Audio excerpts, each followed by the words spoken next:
Vamos ler o texto de Atos 16, do verso 1 ao verso 5.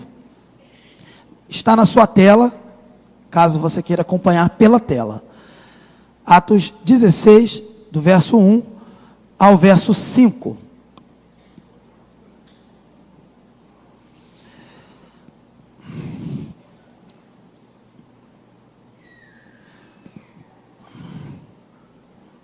E chegou a Derbe e Listra, e eis que estava ali um certo discípulo, por nome Timóteo, filho de uma judia que era crente, mas de pai grego, do qual davam bom testemunho os irmãos que estavam em Listra e em Icônio. Paulo quis que este fosse com ele, e tomando-o, o circuncidou por causa dos judeus que estavam naqueles lugares, porque todos sabiam que seu pai era grego. E quando iam passando pelas cidades, lhes entregavam para serem observados os decretos que haviam sido estabelecidos pelos apóstolos e anciãos em Jerusalém, de sorte que as igrejas eram confirmadas na fé, e cada dia cresciam em número. Amém. Vamos orar. Senhor Deus, nosso Pai, esta é a Tua palavra lida nesta manhã. Que o Senhor, o Teu Espírito, nos ilumine nesta manhã, para que possamos absorver e aprender as palavras de vida eterna contidas nesse texto. Que possamos ser impactados e transformados por isso. Em nome de Jesus. Amém. Deus garante a continuidade da igreja através da doutrina e dos novos discípulos. Esse texto fala disso. Esse texto fala de continuidade. E eu, como um pastor de jovem, assim como também os irmãos aqui que há 24 anos trabalham com crianças, trabalham com o ministério da continuidade, de uma igreja do futuro que talvez seja do presente também. E esse texto fala de continuidade. E o que tem a ver juventude, ministério infantil, continuidade e o tema reino de Deus e essa divisa que já até eu inclusive explorei na quarta-feira, há 15 dias atrás. Pregando o reino de Deus e ensinando com toda liberdade as coisas pertencentes ao Senhor Jesus Cristo sem impedimento algum. Exatamente o papel da igreja. O papel da igreja é uma, vamos dizer assim, terrena continuidade. Eu não diria eterna porque terá um fim, mas é uma terrena continuidade. Enquanto estamos na terra, enquanto estamos aqui vivendo nesse mundo, lamentamos a morte dos que já foram, sofremos com os que sofrem, choramos com os que choram, mas enquanto estamos aqui, estamos no processo da continuidade, e vivendo a dinâmica do reino de Deus, e a implantação do reino de Deus, que foi estabelecida em Cristo Jesus. E se estamos aqui em continuidade até o último dia, em que a continuidade agora se transfere para a eternidade, não mais com a missão do ensino, não mais com a missão da transmissão da mensagem do reino de Deus, mas agora estaremos na glória com outra realidade, que é glorificar o nome do Senhor, adorar o nome do Senhor, desfrutar dele. Mas aqui nós temos a missão de transmitir essa continuidade, porque um dia passaremos, um dia morreremos. Enquanto Jesus não vier, precisamos transmitir a outros, precisamos evangelizar, obviamente, aqueles que estão perdidos pelo mundo, e podemos ver aqui o comissionamento de um casal, de uma família missionária, mas também precisamos entender que dentro da igreja, no processo de cumprimento desta missão, precisamos estar atentos às continuidades. Como foi dito, as crianças são a igreja do futuro, do amanhã, a juventude também, os adolescentes também, e também talvez sejam do presente, do atual momento, mas devemos nos preocupar com a continuidade. Por isso eu intitulei o nosso sermão com Deus garante a continuidade da igreja através da doutrina e dos novos discípulos. E esse sermão que eu estou trazendo aos irmãos, eu também, em forma não de esboço, mas em forma de pastoral, está no seu boletim, está na sua primeira capa aí. O irmão pode depois estudar um pouco mais sobre continuidade. E muitas igrejas do século 21, no nosso momento atual, se equivocam acerca da continuidade. Muitos se esquecem da continuidade, acham que vivem aqui e acabou, e não importa o que vão deixar, não importa. Muitos pais de família também dentro do seu lar se confundem acerca da continuidade, apesar de terem filhos, não conseguem perceber que há uma continuidade e há um legado a ser deixado e transmitido. Se confundem disso. E é interessante como nós aprendemos, por exemplo, com a cultura japonesa. Os irmãos sabem que houve uma catástrofe no ano de 2011, um terremoto que gerou um maremoto, uma onda terrível, e que houve uma devassa naquela região do Japão, em várias cidades. E tinha uma usina nuclear, que foi gravemente afetada, e porque foi afetada por essa tragédia climática, também afetou o clima da região, porque uma usina nuclear trabalha com radioatividade, coisas que são letais, e de certa forma letais a outras gerações, uma continuidade até negativa, uma continuidade de morte, que ocorre nesse tipo de acidente. E o que a sociedade japonesa decidiu? Porque eles tinham que entrar dentro daquela usina para conter o dano que estava se alastrando e a radioatividade que estava podendo atingir o país inteiro, que não é tão grande como o nosso, do ponto de vista territorial. Eles tiveram que decidir quem se sacrificaria. E tiveram que fazer uma análise de um critério para a continuidade da cultura, da nação e dos demais. E chegou-se uma decisão sábia. Os idosos, que têm a tendência de, obviamente, morrerem mais cedo do que os jovens, e os idosos engenheiros aposentados, se prontificaram, se ofereceram para se exporem àquelas doses letais de radioatividade e sanar aquele acidente nuclear que estava sendo gerado pelo acidente climático. E eles se apresentaram então às profundezas lá da usina nuclear para então conter o dano e fazer os reparos, as obras necessárias. E sofrendo também, de certa forma, a retaliação radioativa. E consequentemente também doenças que viriam com isso. E eles fizeram isso em prol da continuidade, em prol dos jovens, que não era a hora dos jovens se sacrificarem. Não era a hora dos mais novos pegarem ou contraírem doenças para o longo da sua vida ou morrerem jovens. Era a hora dos idosos ensinarem com atitude. E o que isso tem a ver conosco? Isso tem a ver que a Bíblia toda, quando vai falar de continuidade, de legado, ela vai exatamente nos mostrar que os maduros preparam os mais novos. Não apenas maduros na idade, mas maduros na fé. Maduros, às vezes são jovens, mas são maduros. São líderes. Preparam a continuidade da igreja. E se estamos discutindo essa questão de ensinar a mensagem do reino dos céus, estamos diretamente preocupados com a continuidade da igreja. E o que tem a ver esse texto com tudo isso, essa introdução?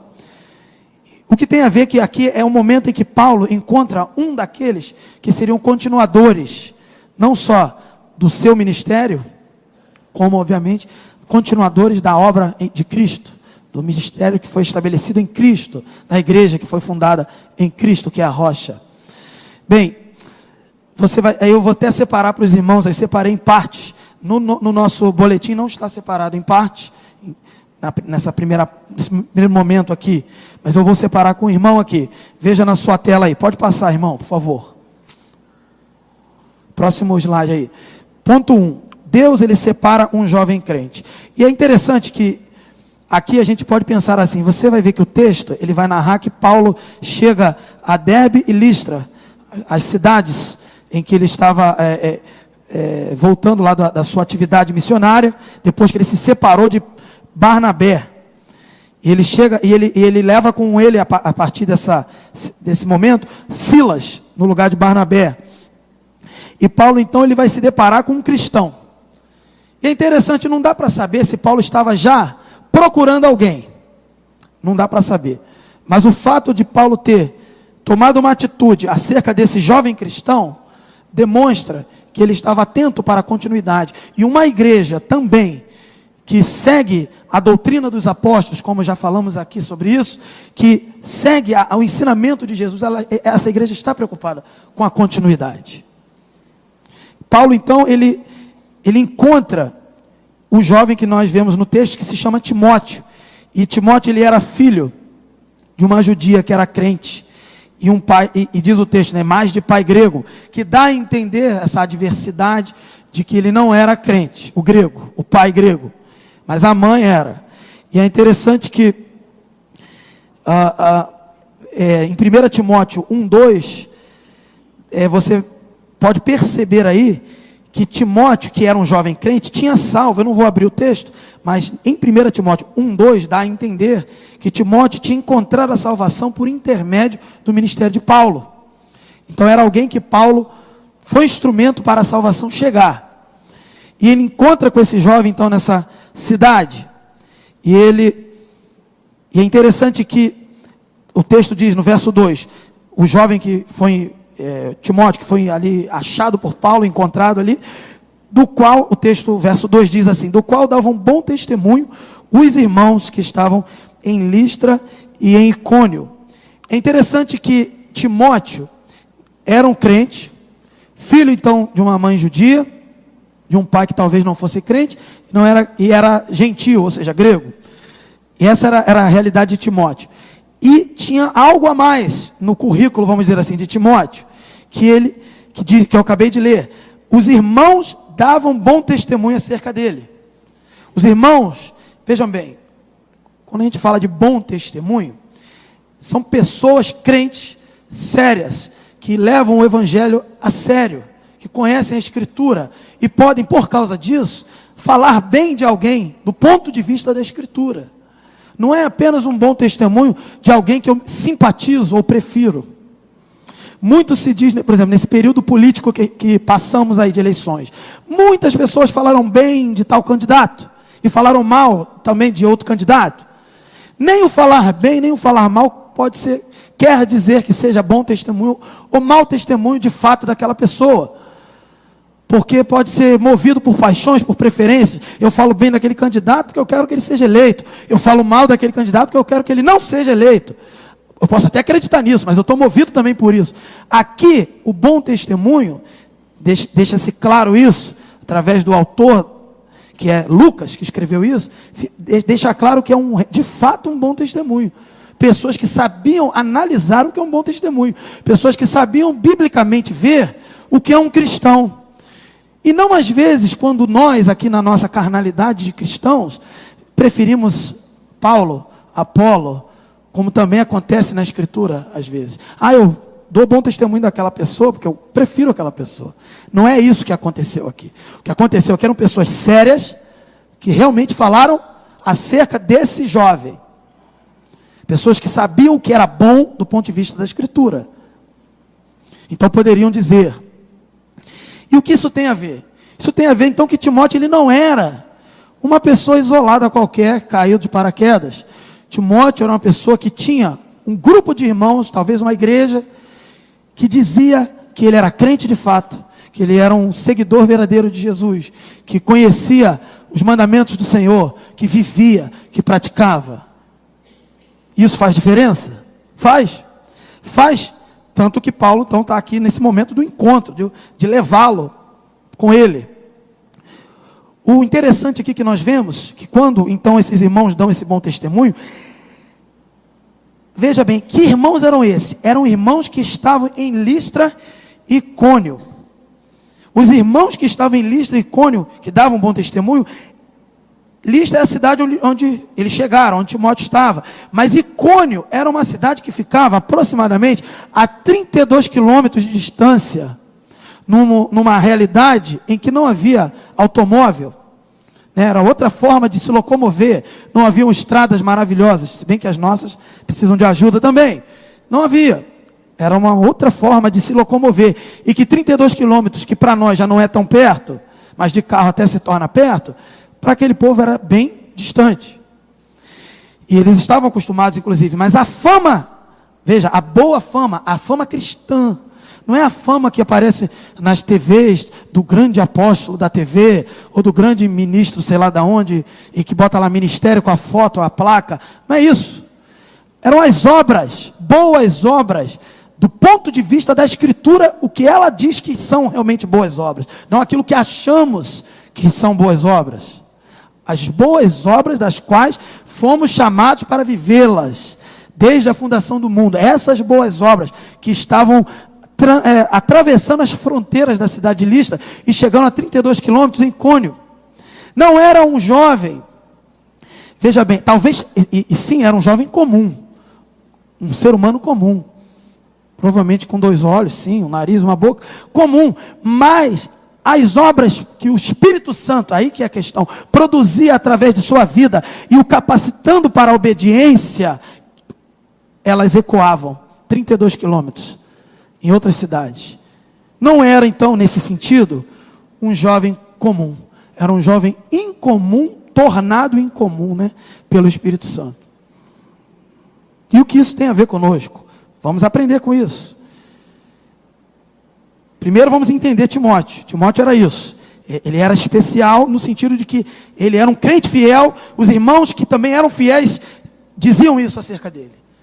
Então aprendemos que a igreja precisa afirmar a sua continuidade. Os seus jovens, os seus, não necessariamente jovens, mas os seus próximos líderes, diáconos e também irmãos que vão atuar em diversas áreas da igreja. A própria igreja precisa atestar, mas não num olhar apaixonado ou antipático para alguns e simpático para outros, mas num olhar bíblico. Que talvez, não sei, eu tenho a impressão, quando estudo a vida de Paulo, que Paulo poderia ser uma pessoa até meio complicada de se lidar, não sei, é apenas uma impressão. Pedro, mais ainda, quando a gente vê, né, Pedro como discípulo, será que Pedro ia ser aqui nessa igreja bem visto? Porque, olha, ele era duro, ele era complicado. Paulo não deixava passar nada. Paulo estava sempre atento e corrigindo. Essa pessoa aí não serve a Deus não, essa pessoa está sempre perturbando. Então, talvez o nosso olhar apaixonado e antipático pudesse não enxergar pessoas como essas, que Deus enxergou. E chamou, e no caso aqui, Timóteo também. Então, o que aprendemos aqui, em primeiro lugar, é que precisamos ter um olhar bíblico para identificar os jovens como Timóteo, para a continuidade da igreja. Senão vamos falhar, senão vamos escolher pessoas que Deus não chamou e vão trazer desgraça para a continuidade da igreja. Como também ocorreu ao longo da história do povo de Deus, no Velho Testamento, reis que eram bons, reis que eram ruins, e o povo às vezes sabia apoiar, às vezes se opunha.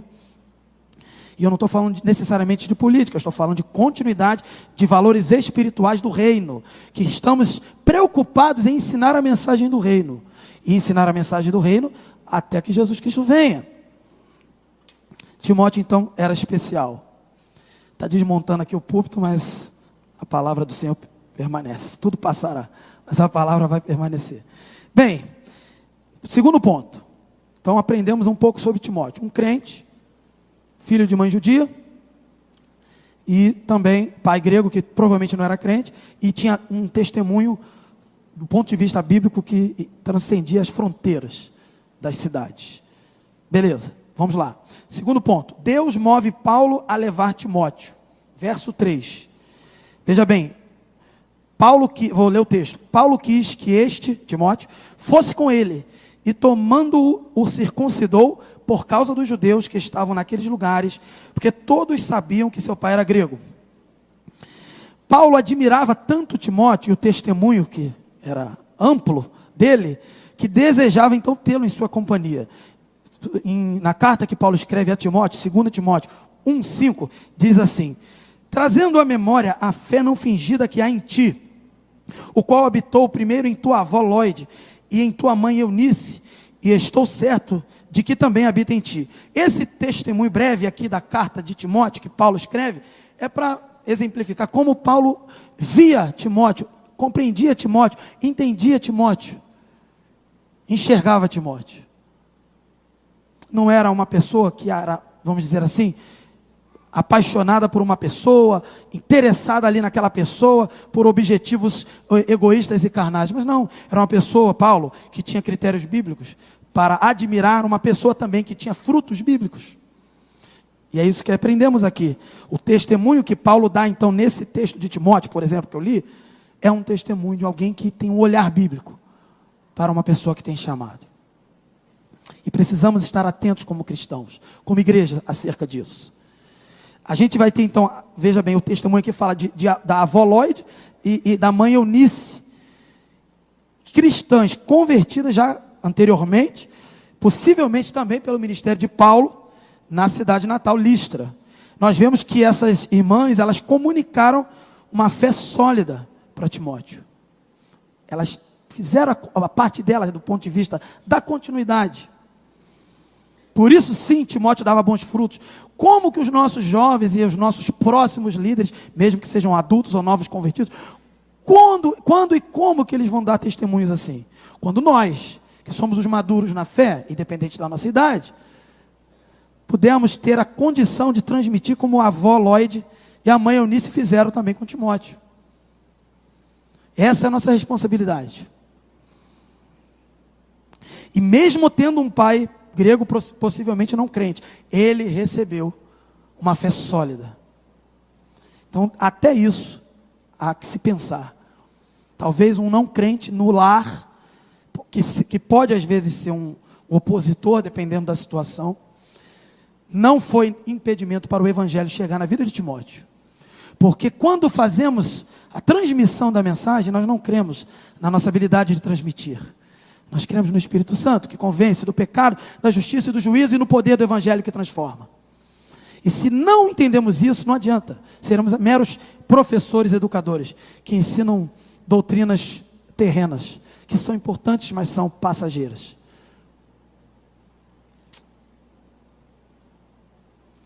Aparentemente, talvez aqui, né? Talvez até o pai já estivesse morto no episódio, né? Não sabemos. Ele não é muito falado, mas o que precisamos entender é que nenhum impedimento chegou, atrapalhou o evangelho de chegar na vida de Timóteo. E agora é interessante que no texto que lemos, no verso 3, fica dada a informação aí que Paulo resolve circuncidar Timóteo. E aí você fica assim, será que Paulo então ele era judaizante ou algo do tipo? Quando nós vamos para as cartas que Paulo escreveu, por exemplo, aos Gálatas, ali Paulo combate veementemente a questão da judaização da igreja, das práticas judaicas, dos ritos judaicos, e o concílio de Jerusalém, em que os apóstolos, os anciãos decidiram ali, uma das coisas que ficou decidido era que vejam bem, os gentios não precisariam de circuncisão. E gentios, lembrando bem, são pessoas que não são judias, como nós brasileiros atualmente. Mas então, por que será, já que ele tinha pai grego, por que será que ele foi circuncidado? E se ele foi circuncidado depois de velho. Ele já era um jovem. A prática da circuncisão do judeu é com 8 dias de vida lá o menino e faz a circuncisão. Por que então, primeiro, ele não era circuncidado? E porque ele foi circuncidado por Paulo, tendo em vista que Paulo entendia, como os demais apóstolos, houve um acordo, que não precisaria de circuncisão para gentios. Porque Paulo queria que Timóteo fosse aceito como um verdadeiro judeu, do ponto de vista que ele tinha uma mãe judia. E a lei dizia então que um verdadeiro judeu, ou que um bom judeu, ele precisa ter uma mãe judia e cumprir, obviamente, uma série de regulamentos e ser circuncidado. E para Timóteo faltava apenas isso, ser circuncidado. Mas para quê? Porque Paulo andava em meio aos judeus. E se não se circuncidasse Timóteo não seria aceito, não seria ouvido pelos judeus, não seria recebido. Crido já é outra questão, crer é outra questão, mas ouvir, receber, precisava que ele fosse circuncidado para ser visto como um verdadeiro judeu, um bom judeu. É como se Paulo dissesse, e na verdade disse, né, em 1 Coríntios 9:20, fiz-me como judeu para os judeus, para ganhar os judeus, para os que estão debaixo da lei. Quer dizer, Paulo sabia que naquele contexto, Timóteo, ele precisava ser um judeu. E o que vemos aí? Estratégia.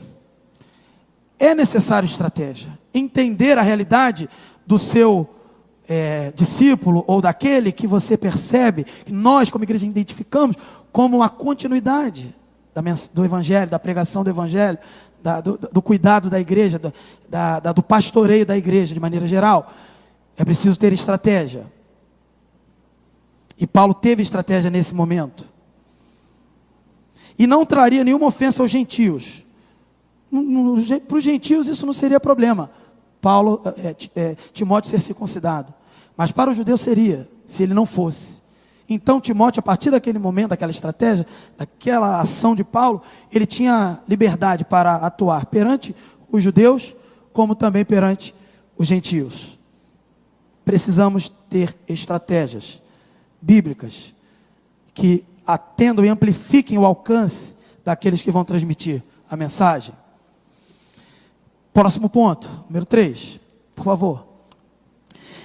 Deus preserva a fé e dá crescimento às igrejas, versos 4 e 5. É interessante que nessa parte final do texto que lemos, o autor Lucas, ele vai relatar para nós algumas questões que parecem meio truncadas e às vezes meio fora do contexto do assunto, mas elas têm a ver, porque tem a ver com o foco maior do texto, que é a continuidade, é a escolha de um jovem, é a estratégia que Paulo teve, o bom testemunho que ele tinha, e o restante dessa continuidade que aconteceria. Bem, quando eles iam passando pelas cidades, e as cidades eram muitas, Listra, Icônio, Pisíade, que não está mencionada no texto, nesse texto que lemos, Antioquia, por exemplo, os irmãos iam entregando, esses irmãos, é importante frisar, eram gentios cristãos, gentios, eles iam entregando os decretos, os dogmas, isso o texto está dizendo aí no verso 4, verso 5, que haviam sido estabelecidos pelos apóstolos, como eu mencionei anteriormente, no Concílio de Jerusalém. E o que isso tem a ver? O que isso importa? A expressão que diz aqui que haviam sido estabelecidos, ela quer dizer literalmente que foram julgados. Houve um julgamento em Jerusalém, uma análise e uma decisão. E essa promulgação desse decreto, essa divulgação desses decretos do Concílio de Jerusalém, pelo texto, a gente vê que mais ajudou, aliás, na verdade, ajudou os trabalhos da igreja. Porque nós lemos aí que as igrejas, no verso 5, eram confirmadas na fé e cada dia cresciam em número. Ou seja, elas estavam sendo fortalecidas na fé e estavam aumentando, ou seja, qualidade e quantidade, por causa dessa divulgação desses decretos, da decisão. E esse é o quarto relatório resumido sobre o progresso do trabalho missionário.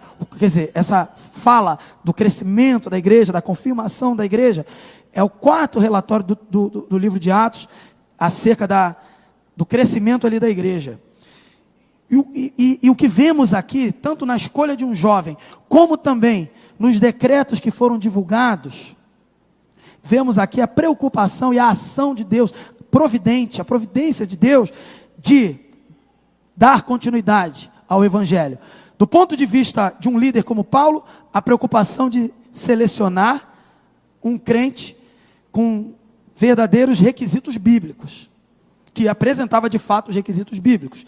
E do ponto de vista, não apenas do líder, mas dos irmãos em geral, e das decisões gerais da igreja, as decisões do Concílio de Jerusalém fizeram a igreja crescer. Fizeram então, somando com outras pessoas que foram chamadas, como Timóteo, como Tito, por exemplo, que não precisou ser circuncidado porque não tinha mãe judia, e outros, também os decretos, as doutrinas, as decisões, porque a Bíblia estava sendo, vamos dizer assim, finalizada, terminada de ser escrita. Então essas decisões eram transmitidas e eram colocadas como doutrina e faziam a igreja perseverar e permanecer na fé, crescer na fé, na doutrina. Naquele momento, uma doutrina que ainda estava em formação, de certa forma, em escrituração, sendo escriturada. Mas a ação do Senhor, através da escritura e através da pregação dos apóstolos, que naquele tempo, exclusivamente naquele tempo, apóstolos, tinha poder de escritura. E o que aprendemos com esses 3 pontos? O ponto em que Deus separa um jovem, o ponto em que Paulo escolhe então Timóteo com estratégia, e o ponto em que Deus ele preserva essa fé, dando crescimento às igrejas através até da doutrina sendo divulgada. O que aprendemos? 3 lições. Pode passar o próximo slide, por favor. Primeira lição: Primeiro, que Deus ele cuida da sua igreja, garantindo a nova geração de crentes. E se Deus cuida, devemos estar atentos a esse cuidado. Em Mateus 28, a famosa grande comissão, Mateus 28, 19 a 20, Jesus Cristo ele nos disse claramente. Por que eu digo nos disse? Porque disse aos discípulos daquele tempo, e aqueles discípulos disseram para outros, chegou a nós. Então aquela fala de Jesus é para nós.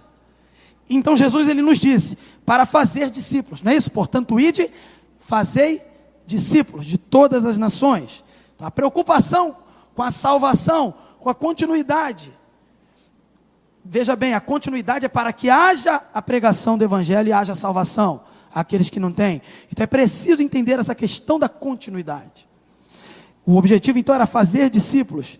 E os discípulos, que também receberam essa mensagem, fizeram essa transmissão do evangelho de geração em geração, e chegou um povo como nós, um povo chamado Brasil, brasileiro. E graças a Deus, um povo perdido, e que você por onde passa, você vê a decadência moral do nosso povo. Ele, Jesus, quando faz essa grande comissão, quando dá essa ordem, ele garante, ele promete, ele prometeu que estaria conosco. E isso é percebido na história da igreja. Quando lemos o texto, esse texto de Atos e outros textos do livro de Atos, e a forma que a igreja foi sendo conduzida, você vê que é muito mais pela ação do Espírito Santo do que, obviamente, pela capacidade humana. Claro que Deus usa as capacidades humanas, mas é a ação de Deus. Deus é o protagonista. Deus é o verdadeiro agente que faz a igreja continuar, apesar de nós. Eu fico pensando, irmãos, quando erramos nas escolhas, quando não ouvimos a voz de Deus, e o crente, ele tem essa autorização de Deus, às vezes, para dizer não para ele. Ele tem essa autorização de ouvir a voz de Deus, de perceber a voz de Deus. O crente, estou falando não crente, o crente, e ele acaba dizendo não para Deus, como dizem textos da Bíblia, como não entristeçais o Espírito Santo, não apagueis o Espírito Santo, sufocando, fugindo da voz do Espírito Santo que clama claramente, ao ponto de às vezes a sua consciência já não perceber o Espírito Santo falando. Esse crente que escolhe mal, que diz não para o Espírito Santo, ele pode escolher uma pessoa ou pessoas que vão dar continuidade na cabeça dele, mas vão dar a continuidade não da mensagem do reino, do evangelho, mas vão levar a doutrina, como foi dito aqui inclusive, de demônios e de homens, causando estragos. E eu queria fazer um destaque acerca da nossa juventude. Quantos momentos ruins, não necessariamente quero citar episódios, mas quantos momentos ruins a nossa juventude já passou ao longo de muitos anos. Quão difícil é pegar uma juventude em recuperação, em que precisa se dar continuidade. Temos jovens ali, como Timóteo, em que o testemunho deles atinge fronteiras além de 32 quilômetros. Mas temos jovens que nem estão entre nós, inclusive, mais, que também se escandalizaram com equívocos, talvez nossos, como igreja, acerca da continuidade. Continuidade da igreja é coisa séria. É a transmissão do evangelho. Um irmão que numa assembleia se levanta contra, de forma apaixonada, carnal, contra a visão do Espírito Santo, por mais que seja democrático, ele tem o direito de fazê-lo, ele tem uma responsabilidade diante do Espírito Santo, do que está fazendo. Da mesma forma, um irmão que se levanta favorável a alguém que não era para ser escolhido, talvez, não sei. Temos que ter responsabilidade, maturidade, para fazer as escolhas como igreja. Senão, não vai haver liberdade acerca do ensino do reino dos céus. Vai haver prejuízo. Ontem eu estive com jovens, não lembro quantos, sei lá, 50, 60, tivemos um encontrão. Foi de forma especial, verão, de férias, muito bem falado pelo pastor Lucas, no dia 30 de dezembro, eu estava vendo o sermão, quando disse que crente não tira férias, estava falando das férias, Realmente, crente não tira férias do ponto de vista de cuidar e de transmitir o evangelho, e pastor inclusive, e os próprios jovens, discípulos também, não tiram férias de ser crente. Talvez tiramos férias de atividade, mas não de ser crente. E estávamos ali juntos, e foi muito bom. Eu não esperava um período de férias, tantos jovens. E não foi aqui na igreja, foi na minha casa, que tinha um espaço ali, piscina e coisas do tipo. Fizemos um culto, foi transmitido na página da Juventude Jovens PIBCG. Os irmãos podem ver depois. Foi transmitido, foi uma bênção. Mas não foi uma bênção porque foi num sítio, numa piscina, numa grama, ou coisa do tipo. Não foi. Foi uma bênção porque os jovens queriam ouvir a palavra de Deus, queriam se relacionar, crescer juntos, fugindo de outras companhias. Abriram mão de compromisso, ou alguns nem tanto, mas abriram mão de projetos, seja lá o que for que eles iam fazer, jogar videogame, alguns, não sei. Mas abriram mão, estavam lá. E pudemos ter um momento em que muitos vieram falar comigo e falar com outros. E eu não estou aqui fazendo campanha, divulgação do ministério que trabalho, não, porque nós não trabalhamos assim. Nós trabalhamos da forma que a Bíblia diz. O Senhor acrescenta. E o Senhor também tira os que não querem. E nós vamos atrás, dentro do limite estabelecido pela Escritura. Mas o fato é que foi uma benção. O fato é que vimos jovens ali, celebrando na presença do Senhor, se divertindo, também, tendo um momento de comunhão que não é diversão. Momento de comunhão, aliás, momento é até estranho dizer, porque comunhão é algo que temos enquanto estamos aqui e teremos eternamente.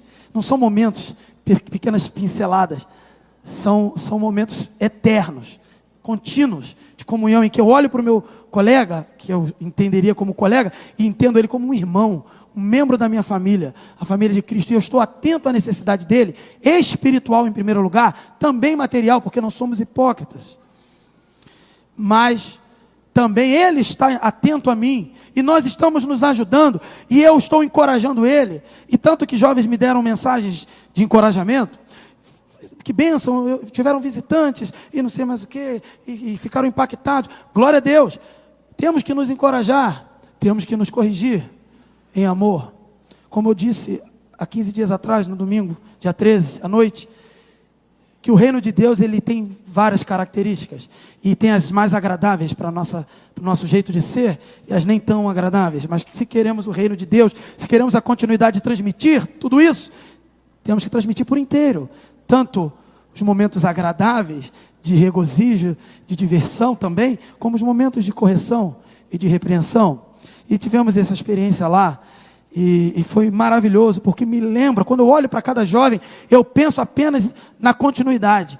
Eles serão os próximos diáconos, os próximos pastores? Esperamos que sim. Os próximos líderes leigos, não do ponto de vista do conhecimento, porque terão conhecimento, mas líderes que não, talvez não remunerados, da igreja, voluntários, serão, e muitos já o são. E não só eles, as crianças, como já foi mencionado, o projeto de reforma para as nossas crianças, das salas, das instalações, temos que pensar em continuidade, se queremos ensinar a mensagem do reino. Mas precisamos entender que nada que façamos garante o sucesso. É Deus o protagonista. É Deus que faz. Quando você fizer, quando nós fizermos, aí eu vou remeter a Jesus, que diz que quando fizermos tudo certo, parafraseando, temos que nos chamar de servos inúteis. Mas se não fizermos, somos o quê? Se o que faz é servo inútil. O que não faz será jogado fora, será lançado no inferno. Essa é a realidade, não é um cristão verdadeiro.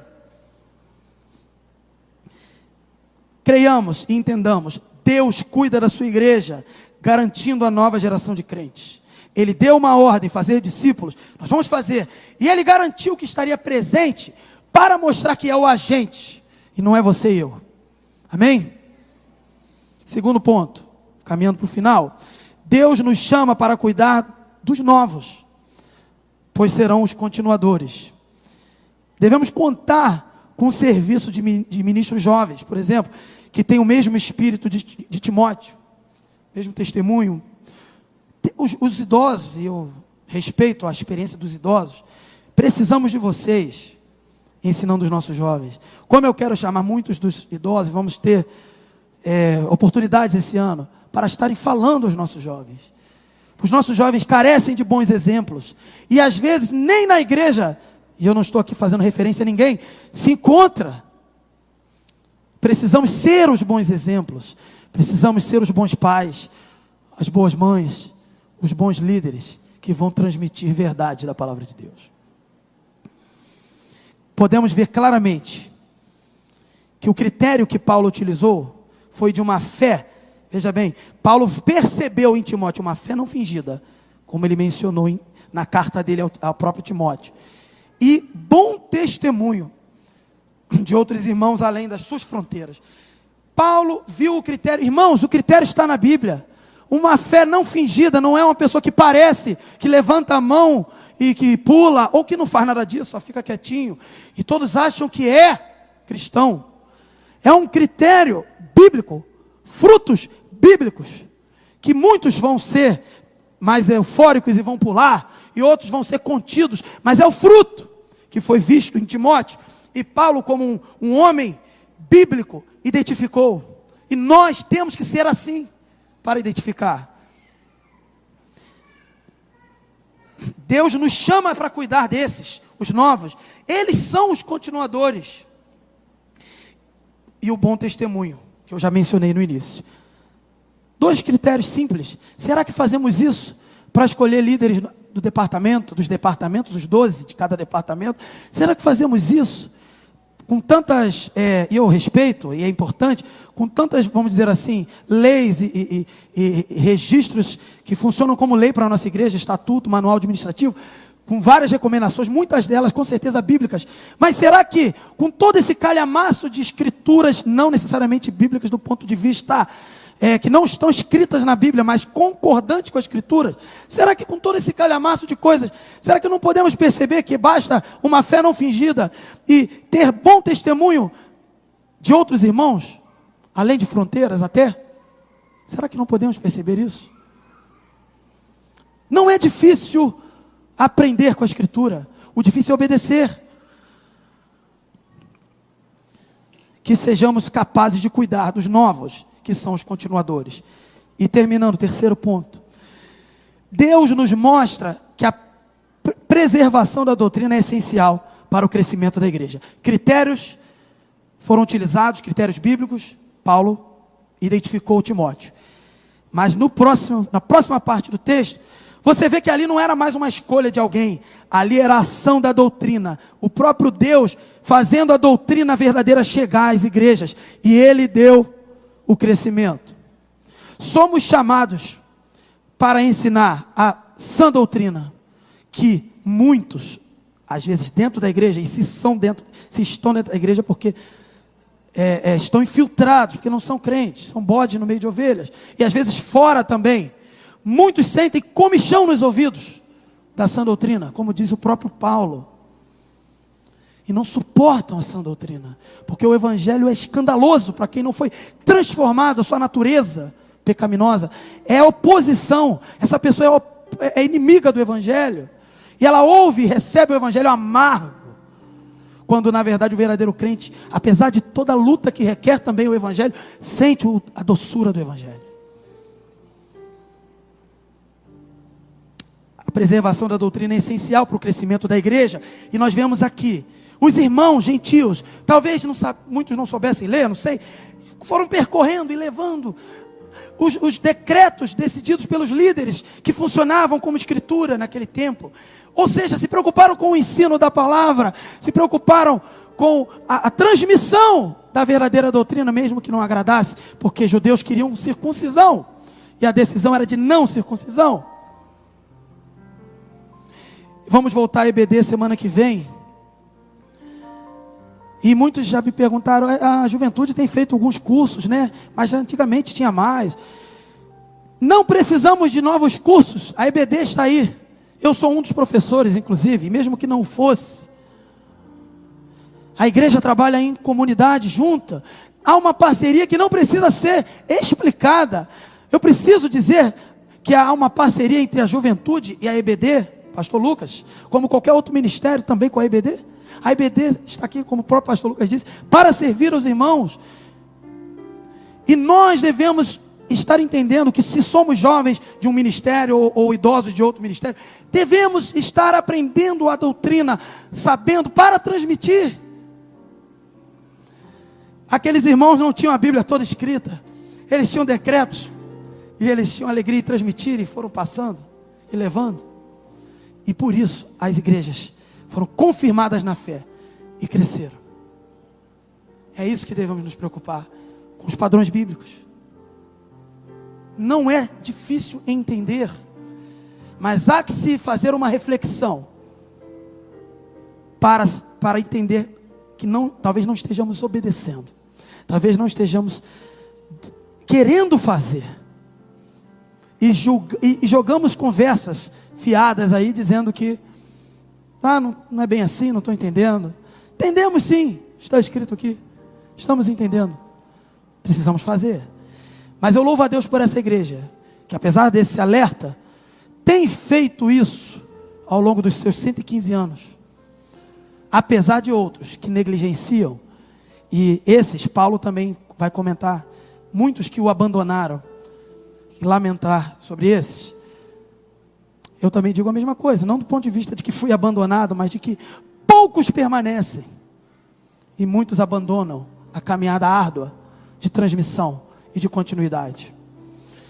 E para concluir, meus irmãos, que possamos imitar o apóstolo Paulo, em nos preocupar, em escolher os próximos líderes, sucessores, voluntários, lembrando que Deus é o maior interessado na nossa continuidade, nessa continuidade que estamos falando, e usando os critérios bíblicos, também observados pelo próprio Paulo.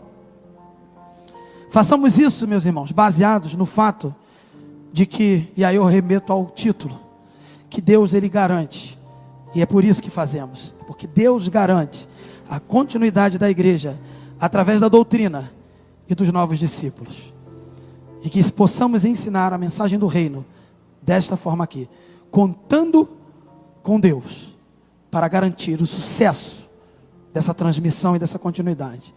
Para tanto, o Senhor nos abençoe. Vamos ficar de pé e vamos orar.